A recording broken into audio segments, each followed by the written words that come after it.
Les amis, bonjour à tous, bienvenue sur la chaîne YouTube du Journal du Real. On se retrouve aujourd'hui pour une nouvelle vidéo autour de l'actualité du Real Madrid. Et le moins qu'on puisse dire, c'est qu'il y a matière à discuter. L'actualité a été très très riche en ce jeudi. Mais tout d'abord, question traditionnelle, comment ça va Victor?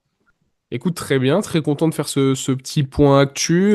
Victoire hollywoodienne hier, et pas forcément dans le bon sens du terme, du Real. Et aujourd'hui, beaucoup de choses à dire, mais tu vas dans tous les cas nous faire le sommaire. Mais je suis très content pour cette petite vidéo là, à chaque fois là qu'on se fait. Moi, ça, je prends du plaisir. Beaucoup de plaisir et énormément de sujets différents.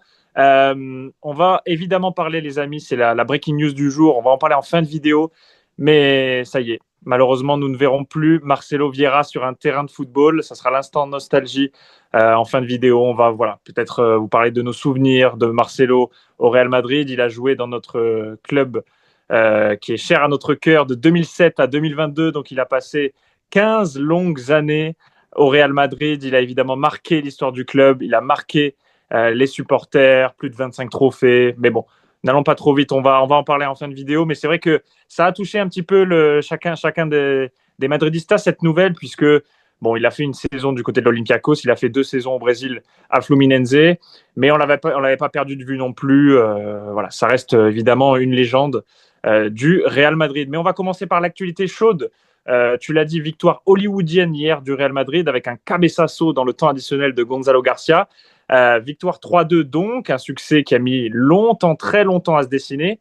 Mais l'événement, en tout cas, sous-jacent de ce match, que Relevo a été, je crois, le premier à soulever, c'est bien une altercation entre Luka Modric et Vinicius Junior. Alors, petit contexte, je crois qu'on ne l'a pas vu d'ailleurs En sur direct, bien sur le sûr. direct, les caméras, ça a échappé aux caméras.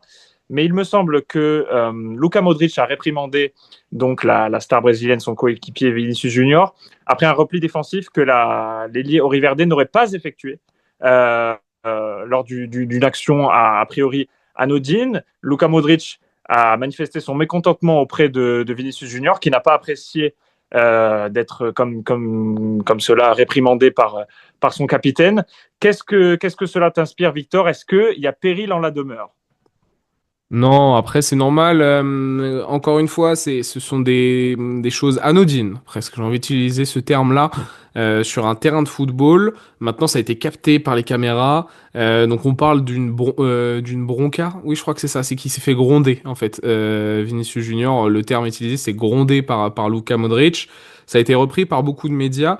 Et en fait, on voulait en parler parce que ça symbolise un peu en ce moment une période de turbulence pour le Brésilien au sein du club, aux yeux aussi des supporters, surtout, parce que finalement, la relation Modric-Vinicius, ça n'a pas grand impact.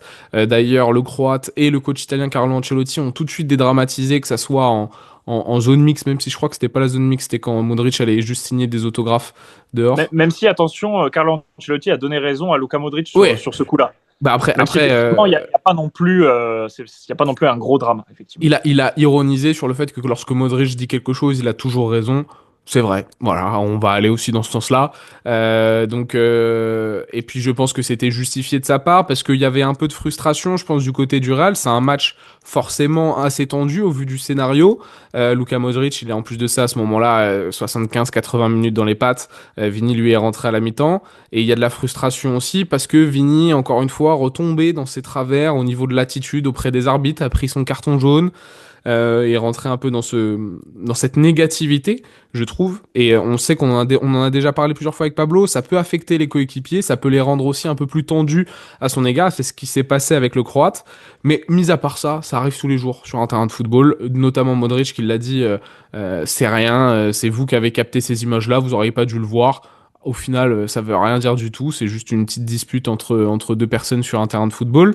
Par contre, voilà, le symbole, parce que nous, on lit vos commentaires, on voit ce que ça donne, même là, sous les tweets qu'on a dit aujourd'hui en parlant de ça, la réaction dans les médias, où on a quand même, Vinicius devient un problème pour le Real Madrid, carrément, qui sont sortis dans les médias aujourd'hui.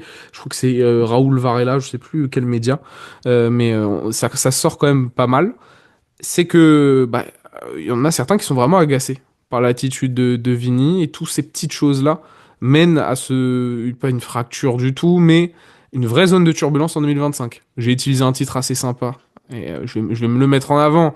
Mais voilà, c'est un éclair centenaire, Vini, pour l'instant, en 2025, où bah, les performances sportives, alors il y a eu beaucoup de suspensions et tout, hein, donc on n'a pas pu beaucoup le voir, mais il n'y a pas ce retentissement habituel de la deuxième partie de saison du Brésilien, normalement, qui débute dès cette période-là, où il met le Real sur ses épaules. Là, il y a un autre Brésilien, c'est Rodrigo, qui prend ses responsabilités. Le Français Mbappé aussi réalise un très bon début d'année 2025, tout comme Bellingham. Lui, Vini, il est un peu en retrait. Et son attitude qui a toujours été pardonnée, qui a toujours été malgré tout appréciée par les fans, etc., dans des moments un peu compliqués, ça se cristallise et ça donne un peu ce genre de potin, presque. Tu vois, de potin de télévision. C'est dommage. Oui, oui, oui, un petit peu en retrait Vinicius. Après, je tiens aussi à dédramatiser, je suis un petit peu d'accord avec toi. De toute manière, tout ce qui touche à Vinicius Junior dans les médias ou autres, ça c'est amplifié, hein. C'est tout le temps amplifié. Je pense aussi comme toi que ça reste un épiphénomène. C'est quelque chose qui se passe lors de tous les matchs, lors de toutes les rencontres de football aujourd'hui. Maintenant, vu que ça touche Vinicius Junior, effectivement, ça fait parler, puisque le Brésilien n'est pas non plus dans la meilleure phase de sa carrière. Il a connu quelques blessures, il a connu surtout cette suspension en Liga, mais effectivement, il ne faudrait pas non plus trop en faire. Je trouve que les médias espagnols aujourd'hui en ont un petit peu Comme d'hab. exagéré. On a même vu RMC en France qui a titré Comment Vinicius Junior a perdu son immunité.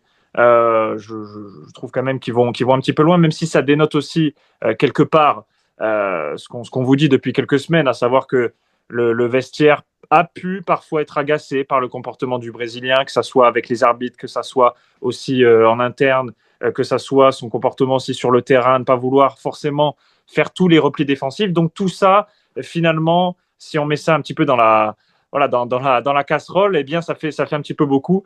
Mais bon, comme tu l'as dit, il n'y a pas forcément péril dans la demeure. Il y a une certaine exagération médiatique autour de son cas. Voilà, mais il y a deux points sur lesquels je rebondis sur ce que tu as dit. Vini est adoré, hein. Au Real Madrid, adoré dans le vestiaire, c'est pas le sujet. Par contre, oui, certaines de ses attitudes, tu l'as dit, auprès des arbitres ou auprès de replis défensifs, mais Kylian Mbappé a été plusieurs fois cité aussi dans le même lot. Il y a dû avoir d'ailleurs la réunion après la défaite contre l'AC Milan, dans ce sens-là, dans le sens où il faut qu'on tire tous dans le même sens. C'est plus l'attitude de Vini, ouais, auprès des arbitres, auprès de toujours être dans la confrontation avec l'arbitre, avec son vis-à-vis aussi, et à certains moments, donc ça crée une frustration collective. Mais par exemple, on voit Bellingham énormément se plaindre de l'arbitrage aussi tout au long de la rencontre, en faisant des signes de c'est la première, la deuxième, la troisième, la quatrième. Bellingham, il s'amuse à compter les fautes qu'il subit chaque match pour en faire part à l'arbitre. Voilà, Vini n'est pas le seul dans ce cas-là. Il y a aussi le Real Madrid et l'institution Real, on va peut-être y revenir un peu plus tard, qui rentre en guerre aussi là-dedans. Et Vini, forcément, est un peu pointé du doigt dans les deux parties. Et l'autre info que je voulais dire, c'était que évidemment que c'est exagéré, mais il y a moi quand même ce sentiment lorsque j'ai regardé les commentaires, parce que moi je trouve qu'il fait une bonne deuxième mi-temps, sincèrement, hier, quand il On peut en rentre en parler jeu. d'ailleurs brièvement. Ouais, et je l'ai trouvé bon. Il met pas le but. Il y a pas cette cerise sur le gâteau, mais il amène du danger. Il élimine. Il est à deux doigts de mettre un double contact, angle fermé, petit pont sur le gardien. Sincèrement, incroyable. Alors oui, voilà, ce moment où il prend son carton jaune encore une fois, j'ai l'impression que ça le sort un peu de son match. Ça, c'est vraiment un problème chez Vini. Très bien. Mais quand je vois les commentaires sur les réseaux sociaux de la part de nos abonnés ou même sur YouTube, ou qui disent voilà, Vini il était pas dedans, Vini c'était pas bon, Vini il est agaçant, hein, hein. Il y a 2, 3 mois, c'était pas du tout comme ça. On était vraiment dans une mentalité de défendre, etc. Alors, il a pas du tout perdu son immunité. D'ailleurs, au Real Madrid, qui a une immunité, je ne sais pas. Mais il n'est pas du tout devenu le vilain petit canard. Mais il y a un changement de paradigme à ce niveau-là qui est en train de se faire ressentir. Non pas dû aux performances sportives de Vini, même si c'est un éclair centenaire en 2025, mais dû à ce petit problème d'attitude.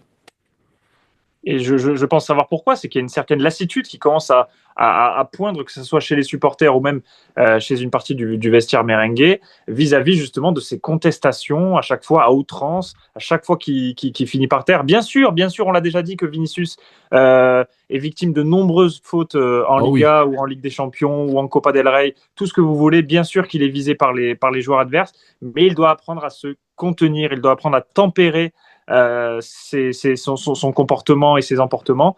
Donc, encore une fois, on va être très attentif au comportement du Brésilien sur les prochains matchs. Et évidemment, on va aussi scruter son niveau de jeu. Et je pense que je suis tout à fait d'accord avec toi. Je pense que il est sur il remonte la pente entre guillemets parce que hier effectivement je l'ai trouvé virevoltant. J'ai retrouvé ses dribbles, j'ai retrouvé sa faculté à éliminer son vis-à-vis avec une certaine facilité quand même. Donc voilà, attention effectivement à ces écarts parce que ça commence à faire beaucoup. Mais mine de rien, sur le terrain, il continue quand même à apporter beaucoup au Real Madrid. Ouais, parce que finalement, sur ces trois dernières prestations, bon, il est passé un peu au travers contre l'Espagnol, et encore, bon, scénario un peu particulier. C'est pas le seul à blâmer offensivement, mais contre Salzbourg, c'est un doublé, et hier, c'est une bonne rentrée sur 45 minutes. Personnellement, un reproche, pardon, que je peux faire à Vinicius, c'est qu'arrête de sortir de ton match dès qu'il y a quelque chose qui va pas dans ton sens. Il y a beaucoup de choses qui vont pas aller dans ton sens tout au long de ta carrière. Ça fait déjà, en plus de ça, 5 ans que c'est le cas au Real, qu'il y a des moments ça va pas aller dans ton sens, et ça fait 5 ans qu'à chaque fois quand il décide de sortir de son match, après ça peut devenir un point mort, ouais. Pendant 10-15 minutes, ça peut devenir un point mort. Hier, on n'était pas non plus à ce stade-là, mais là-dessus, va falloir qu'il y ait une évolution. Après, ça demande un travail mental qui n'est pas simple quand t'es Vinicius Junior et que tu subis autant ce que tu subis, que ça soit sur le terrain et hors du terrain. J'anticipe un petit peu certains commentaires, je pense qu'on va avoir sous la chaîne YouTube. Les amis, on vous jure, on aimerait bien parler uniquement en bien de Vinicius Junior au Real Madrid. Le fait est que son comportement est là, on n'invente rien, c'est factuel. Encore une fois, il y a eu cette altercation hier avec Luka Modric.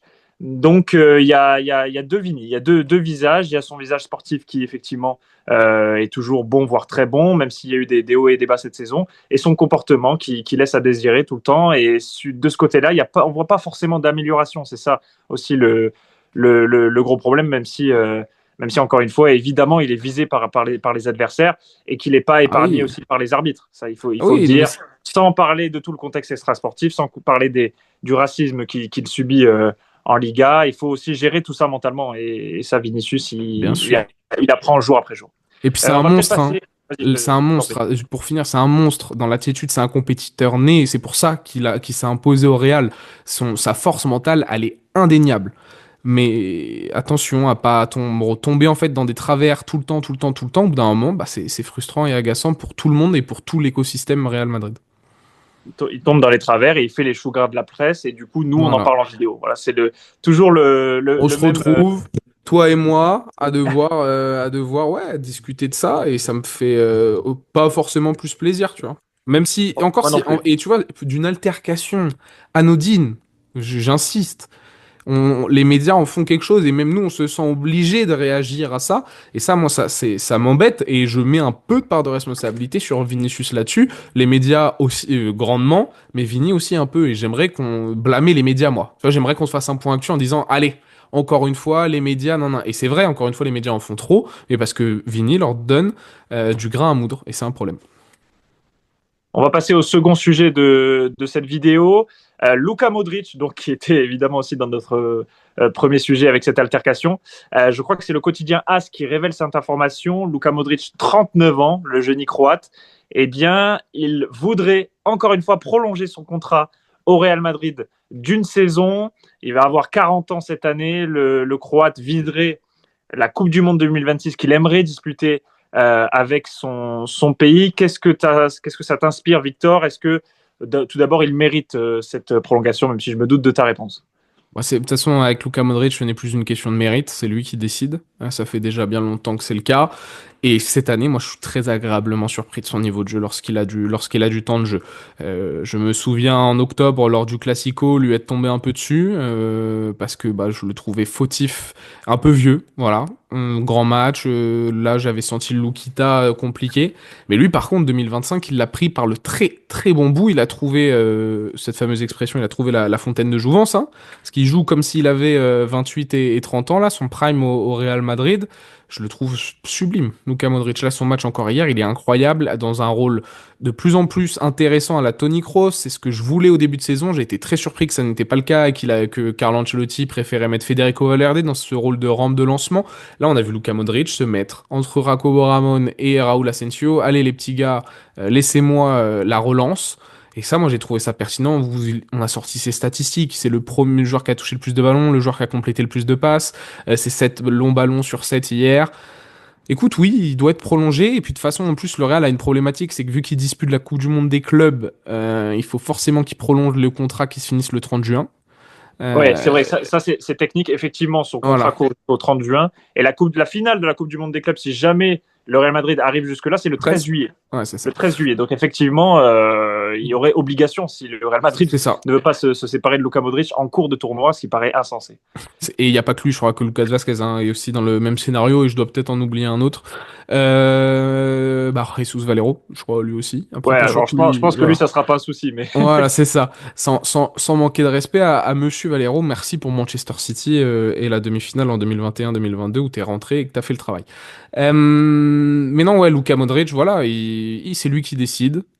Si il arrive à garder un niveau de performance semblable à cette année, sincèrement, encore une fois, l'année prochaine, dans la rotation, il a sa place. Hein. Il a sa place sans aucun problème. Je trouve que la gestion d'Ancelotti de Luka Modric cette saison, d'ailleurs, est très bonne. Voilà. Il s'appuie sur lui quand il faut. Il y a des moments où Modric, il voit pas le terrain. Voilà. Très bien, j'apprécie et je suis oui, content oui, s'il prolonge. bonne gestion physique. Il joue un match sur deux, un match sur trois, je pense, au bas mot. Mhm. Effectivement, buteur hier, hein, buteur. On n'en parle pas assez. C'est vrai que c'est pas un joueur qui a toujours empilé les buts, mais cette saison, c'est vrai que j'ai pas ses stats en tête, mais Deux ou il a trois. pris ouais. Il est décisif avec le Real Madrid par ses pas décisifs, par ses buts. Et hier, effectivement, il a brillé, il a rendu une copie très très aboutie. Le Croate. Et encore une fois, par rapport à son avenir, je pense que tu as raison. C'est une histoire entre lui et lui, tout simplement. S'il pense qu'il a encore la caisse physique et parce que le talent, il l'aura toujours. On va être clair. Le talent, il va pas disparaître de ses pieds. Il sera toujours là. Maintenant, c'est effectivement physiquement qu'il va inexorablement décliner. S'il pense qu'il a encore les capacités pour renouveler ses efforts pendant une saison complète de 2025 à 2026, eh bien, je pense que le Real devrait dire banco et le re-signer un an. Je pense qu'il pourrait aussi couver un talent. Si jamais le Real Madrid recrute un milieu de terrain l'an prochain, je ne vais pas anticiper sur la fin de la vidéo, mais on parle peut-être de Martin Zubimendi pour l'entrejeu l'an prochain. Pourquoi pas Florian Wirtz, même si ça reste un fantasme. Et je pense que le Real Madrid est assez loin de Qu'est-ce qu'il recruter est la fort. pépite Ouais. allemande. Qu'est-ce qu'il est fort. Mais il pourrait aussi avoir ce rôle de mentor, ce rôle de professeur vis-à-vis de ces joueurs-là et leur transmettre sa science. Donc au-delà de son apport sur le terrain qui reste quand même important, surtout cette saison, je trouve, j'avais trouvé un petit peu décevant la saison passée, un petit Je peu suis d'accord. déclinant. Là, il se relance bien, il reprend le tremplin, si j'ose dire. Au-delà de cet apport-là, il pourrait avoir justement ce rôle de mentor, celui qui distille des conseils Qu'il a comme déjà eu avec ça aux jeunes Kamavinga. joueurs. Qu'il Comment? a déjà eu avec Kamavinga. Lui et Modric ont été, enfin lui et Toni Kroos pardon ont été des vrais mentors pour Eduardo Camavinga. Et quoi de mieux de s'entraîner au quotidien à 18 ans avec Luka Modric et Toni Kroos. Donc oui évidemment que c'est une chance pour chacun. Et l'année dernière, son moment de la saison, c'est son but contre Séville qui garantit quasiment le titre là, la victoire 1-0 au Bernabéu. Frappe magnifique extérieure de surface. Donc voilà, même dans une saison plutôt moyenne comme l'année dernière, je suis d'accord avec toi Tanguy il a quand même ce moment de grâce, ce moment qui rappelle à tout le monde que c'est l'un des meilleurs joueurs de l'histoire. Et cette année, ouais, son niveau de performance, il est encore plus élevé. Donc oui, Luca décide, c'est toi le patron. Voilà. Il a toujours ce don d'émerger comme ça au meilleur des moments, C'est un magicien. au pic de la Ouais, saison. On se souvient de sa passe décisive fantastique, il me semble, face à Chelsea pour Rodrigo. Hein. C'est ça, l'extérieur du pied. il y a quelques temps, l'extérieur du pied magique qui avait débloqué la situation, une très très mauvaise situation pour le Real Madrid à cette époque-là. Ah oui. Donc Luka Modric, s'il te plaît, reste. Ça sera mon petit billet d'humeur de la vidéo. En parlant de légende, Ouais. je vous en parlais en début de vidéo. Malheureusement, nous ne reverrons plus Marcelo Vieira sur un terrain de football. Le Brésilien a pris sa retraite aujourd'hui à 36 ans. Il l'a annoncé sur ses réseaux sociaux. Voilà, Victor, quelle a été ta première réaction vis-à-vis de cette nouvelle, on peut le dire, un petit peu triste pour les Madridistas et même pour le monde du ballon rond en général? Bah, c'est les émotions, Marcelo. C'est les émotions parce que c'est le grand Real Madrid de Zinedine Zidane qui fait les trois Ligues des Champions de suite. Parce que c'est un prime. Je pense qu'il n'a jamais été vu chez les latéraux. Alors, ça peut susciter débat sur la longévité aussi. C'est vrai, Marcelo, finalement, c'est que 4-5 ans au Real Madrid au plus haut niveau, entre guillemets, parce qu'il a eu une montée très rapide et un déclin finalement aussi très rapide, Marcelo Vieira, si on se base que sur le terrain, mais il a eu un impact fantastique sur les latéraux. C'est un latéraux. Enfin, il y a des matchs. Moi, j'ai la double confrontation contre le Bayern en 2017. Mm. Et pour moi, c'est une des meilleures performances individuelles de l'histoire du Real Madrid sur une double confrontation. Et c'est un latéral gauche qui va te détruire des défenses tout en muselant très très bien l'un des meilleurs ailiers à ce moment-là, Arjen Robben sur son côté, en ayant un impact défensif important. Alors Marcelo, c'était pas le meilleur défenseur, mais c'était pas non plus un pitre. Attention, il a connu une vraie évolution. Le passage de José Mourinho au Real lui a fait vraiment du bien, et le premier passage de Carlo Ancelotti aussi. Et non, Marcelo Vieira, moi, c'est un de mes joueurs préférés. C'est la première fois, je pense que c'est l'un des premiers latérales vraiment stars. Il y a eu Maldini, évidemment, Roberto Carlos. Au Carlos, oui. Voilà, il est dans cette lignée des latéraux stars. Il y en a eu tellement peu dans l'histoire. Maintenant, c'est un des postes les plus importants du football. Mais Marcelo, il a élevé ce poste-là à un rang différent. Et puis sa connexion avec Cristiano Ronaldo. Moi, je suis désolé, il y a très peu de duos qui sont plus iconiques que Marcelo, Cristiano Ronaldo. Alors, chez les Barcelonais, évidemment, il y a Dani Alves, Lionel Messi, qui a fait les belles heures de Guardiola et des Catalans.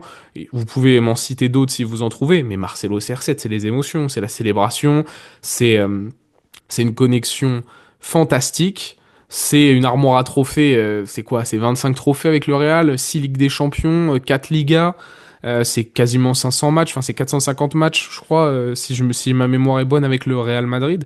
C'est une légende du football. C'est une légende du Real. Le meilleur latéral gauche de l'histoire pour certains. Pas le sujet de cette vidéo, mais je suis pas loin de le penser, sincèrement. Et moi Et, aussi. je suis dégoûté et à la fois très content pour lui que voilà, il raccroche les crampons, une page se tourne, très bel hommage du Real Madrid. Florentino Pérez, il a dit que voilà, le Madrid, ça serait toujours sa maison, que c'est un des meilleurs joueurs qui a vu le Real Madrid de ses propres yeux et c'est le cas que communiqué de presse, etc. La vidéo d'adieu, il est au Bernabéu vide. Voilà, j'aurais presque aimé qu'il prenne sa retraite aussi, mais bon, c'est compliqué. Il a eu un vrai déclin et il avait encore un peu de football quand même à donner dans des championnats un peu plus mineurs. Donc non, Marcelo, voilà, c'est un de mes joueurs préférés, donc je suis content et à la fois très triste, mais c'est bien, ça nous a rappelé. J'ai vu plein de belles vidéos aujourd'hui, un peu de nostalgie, ça fait plaisir. Je trouve assez pertinent ce que tu dis sur ses qualités défensives parce que ce que le grand public et même certains spécialistes vont retenir de Marcelo, c'est évidemment ses qualités offensives, sa faculté à voilà, délivrer des centres merveilleux, à avoir toujours cet impact au bon Éliminé, tac moment, tac. à éliminer, à faire des allers-retours aussi sur son côté. Moi, et puis si on parle 2 secondes de sa palette technique, moi, c'est fantastique. Je n'ai jamais vu ça chez un latéral et je pèse mes mots. Chez Vraiment, même des joueurs, hein. et La, même la qualité technique de Marcelo, dans notre ère à nous, il n'y en a pas des masses qui ont une qualité technique comme Marcelo. C'est un peu folklorique. Il y a des joueurs certainement qui, dans le contrôle, sont encore plus efficaces et tout. Mais Marcelo, moi, j'ai souvenir de. Tu sais, il y a plein de youtubeurs français ou des youtubeurs internationaux qui vont faire des vidéos avec les joueurs et tout. Et, ouais, euh, et plusieurs avaient cité que l'un des joueurs les plus impressionnants à voir en direct, c'est Marcelo. Et même les témoignages des joueurs, enfin, Marcelo, le ballon, il lui colle au pied, quoi. C'était quelque chose. tu penses à Vince Kyle, le Ouais, youtubeur Vince Kyle. exactement, ouais, exactement. J'ai lu Ouais. en tête, mais je sais que attends, j'ai lu plein d'interviews, plein de choses qui disent ouais, Marcelo, techniquement, faut le voir, quoi. Faut le voir pour le croire. C'est quelqu'un qui est né avec un ballon collé au pied et effectivement qui jouait un petit peu comme en bas de chez lui, finalement, au Brésil, qui a gardé ce côté très, très naturel, très, très spontané du football. Pour lui, ça restait un jeu, même si évidemment, il a disputé des compétitions ultra importantes avec le Real Madrid. Mais je voulais aussi souligner effectivement sa progression défensive. Et pas seulement ses qualités offensives, mais il a beaucoup progressé. Marcelo Prime, il fallait se lever de bonne heure pour le passer défensivement. Donc il a aussi cadenassé, verrouillé ce côté gauche à son prime au Real Madrid et il a effectivement été de ces 3 campagnes de suite décisives, enfin je veux dire victorieuses en Ligue des Champions, Et c'est en partie grâce à lui si le Real Madrid est allé au bout à chaque fois. Donc voilà, on le regrettera et il restera à jamais dans le cœur des supporters. Bah c'est après il a eu la chance aussi d'avoir Sergio Ramos Prime derrière lui aussi ça aide mais c'est quoi Marcelo c'est dans cette équipe là entre 2015 et 2000 et 2018 dans cette équipe qui fait 3 LEC de suite c'est le combienième meilleur joueur de l'effectif sincèrement pour moi c'est le troisième quatrième hein. Il est dans le top 5.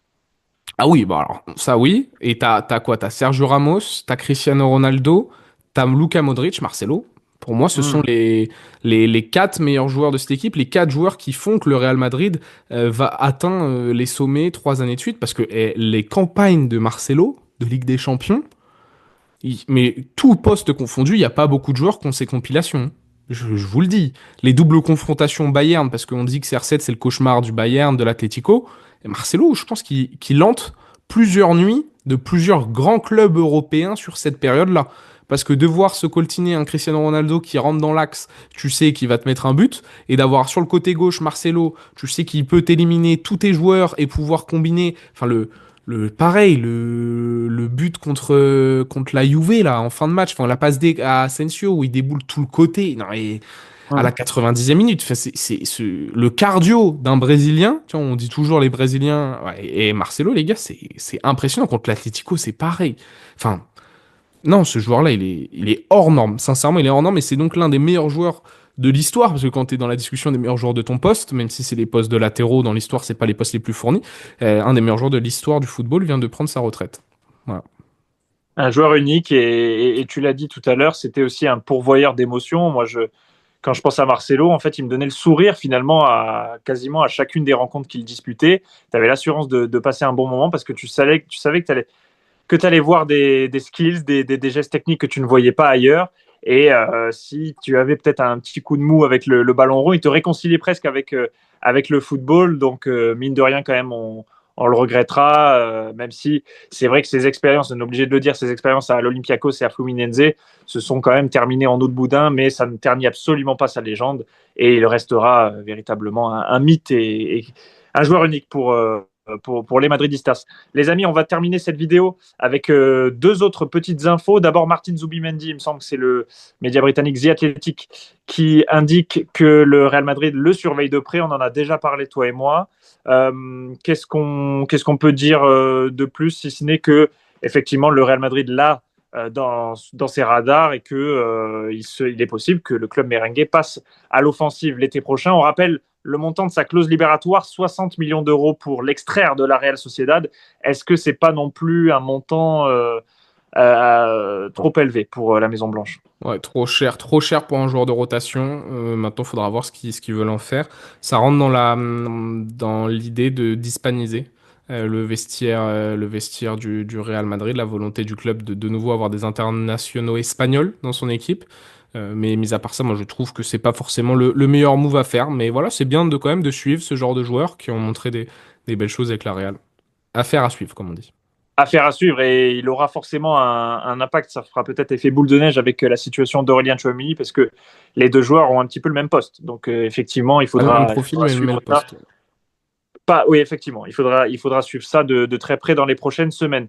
Pas forcément plus de choses à dire. La deuxième information, on l'a dit tout à l'heure, le torchon brûle entre le Real Madrid et les instances espagnoles au sujet de l'arbitrage. On ne va pas rappeler toute l'histoire, ça fait suite évidemment au tacle polémique de Carlos Romero lors d'Espagnol Real Madrid, un tacle assassin sur Kylian Mbappé. Le Real n'a pas du tout aimé la décision de l'arbitre de ne donner qu'un carton jaune aux joueurs de l'Espagnol. Depuis, eh bien, c'est la guerre ouverte entre le Real Madrid et les instances.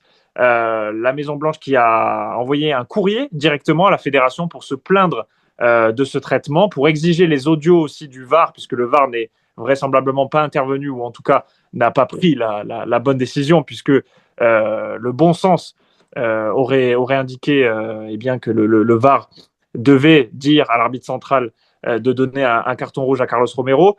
Donc, la nouveauté du jour, c'est que Javier Tebas a pris la parole. Javier Tebas fulmine. Javier Tebas n'est pas du tout content de cette lettre envoyée par le Real Madrid à la fédération. Il dit que la plupart des joueurs de Liga se rangent de son côté et qu'il est possible que la Ligue intente une action en justice contre le Real Madrid pour avoir envoyé cette lettre incendiaire qui protestait contre l'arbitrage espagnol, qui remettait en cause aussi beaucoup de choses, notamment dans la sélection des arbitres, etc., qui touchaient du doigt véritablement la compétence du système arbitral espagnol, et qu'il y avait même le mot de corruption qui était entre les lignes. Qu'est-ce que ça t'inspire? Est-ce que véritablement on est parti pour une saga qui va courir jusqu'à la fin de la saison, là, entre les instances et le Real Madrid?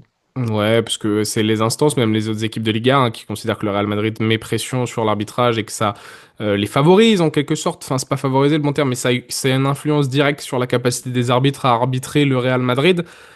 Et puis il y a aussi tout le dossier derby de ce week-end où l'Atlético s'en est mêlé, donc ça va être très chaud ce week-end. Sincèrement, le derby risque d'être très tendu, pas seulement d'un point de vue entre les deux clubs, mais avec les instances, avec le football espagnol, comment l'arbitrage va se dérouler et tout. Ça sera une situation à surveiller de près.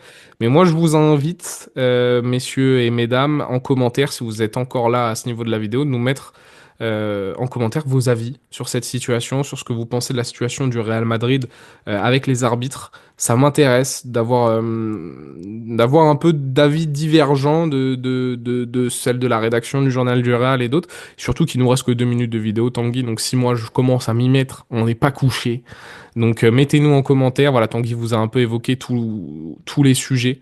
Enfin toutes les news du jour et notamment celle-ci où on pourrait en faire des vidéos et des vidéos et des vidéos, mais on va plutôt se concentrer sur le football. Il y a quand même un beau week-end qui s'annonce avec le derby, mais c'est vrai que le torchon, il crame bien fort, et attention, quand les autres équipes se mêlent, il y a la déclaration de président de l'Athletic Club qui dit qu'il est pas trop d'accord avec le Real, que les manières sont pas bonnes, l'Atlético pareil, attention, ça va être un dossier chaud à gérer, mais le Real a l'habitude d'être en conflit avec les instances, hein, avec l'UEFA par exemple, et la Liga, ça fait déjà bien un bon moment hein, que la relation n'est pas très saine.